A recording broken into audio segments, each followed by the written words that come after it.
corporations have as their overall reigning mandate to provide a return on shareholder value, to increase profits, and not over time, not over the long haul, but quarterly, if not on a tighter schedule. One might ask where news fits into this model. And if you really need an answer, you can turn on your television, where I suggest to you, you will quickly see some, if not all, of the following. You will see and hear political analysts reduced to in-studio shouting matches between partisans armed with little more than the day's talking points.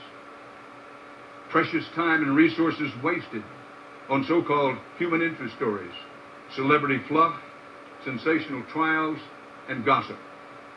So-called political debates, I put it in quotations, where the one thing that is sure not to happen is genuine debates, and where the questions that the public really cares about seldom, if ever, seem to get asked. And you will see and hear international coverage that leaves the American public ignorant of the world outside our borders, unaware of its complexities and the ways that U.S. interests are bound with those of other nations. Does the American news audience know, for one example, that the concern among foreign policy elites in this country over the situation in Georgia has everything to do with major gas and oil pipelines constructed there with U.S. backing against Russian protests?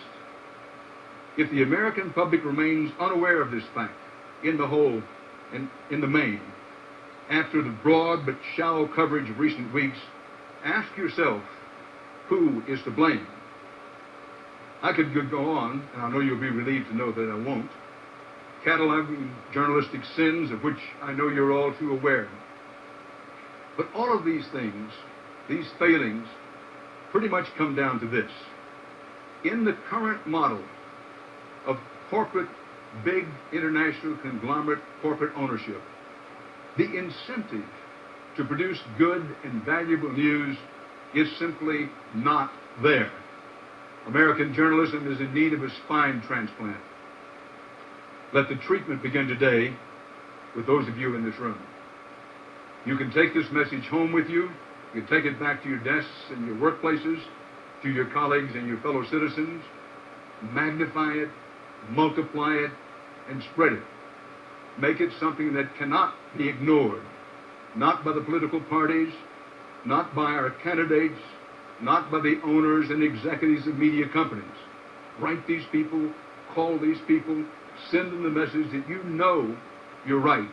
You know that you are entitled to news media as diverse and varied as the American people, and that you deserve a press that provides the raw material of democracy, the good information that Americans need to be full participants in our government of, by, and for the people. And most of all, show them with your example what a truly independent press looks like, because your country needs you now more than ever. Thank you very much.